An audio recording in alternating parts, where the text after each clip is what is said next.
All right, in file folder, we didn't see this one coming. AMC teaming up with Zoom to turn some of its movie theaters into massive video conferencing spaces for 75 to 150 people. AMC will even provide food and beverage offerings. This, of course, caught Sozzi's attention. And that's where we find his take today.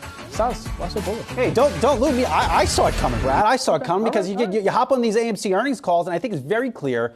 CEO Adam Aron, a.k.a. Chief Ape, he wants to reinvent the movie theater experience. He wants to get more productivity from these theaters that are not necessarily being used for movies. But let's run through the details here because it was an interesting little partnership here that they tied up and announced late yesterday.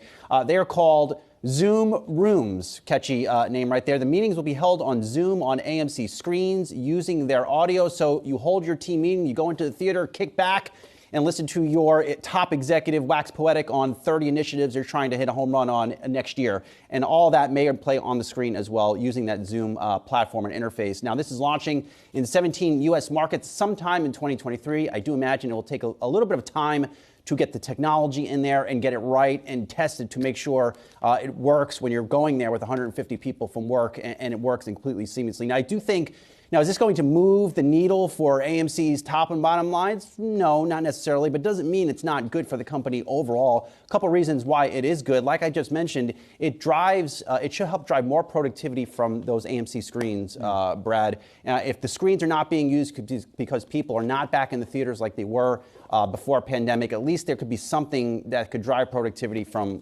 places in that movie theater that are not being used. Ultimately, also, it gets people back into the mindset of visiting a theater.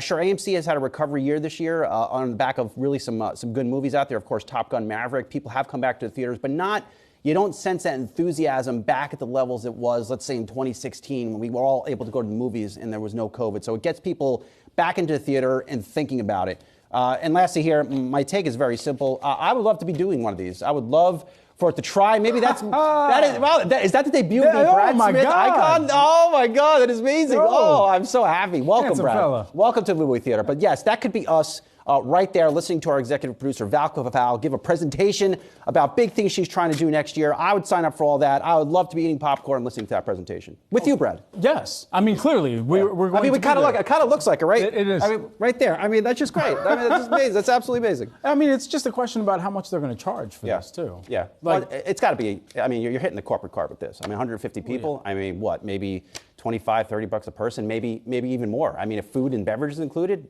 why would you be? Well, okay, I guess at that point, why would you be paying a per person if you're really just licensing out the theater at that point? Yeah. You should just be able to license it out, have the ability to operate it, pay for the operator. So just have the hour covered. Yeah. So it should be on an hourly basis. I'd love to see our team on the big screen. I mean, that'd be really cool. It'd be fun. All right.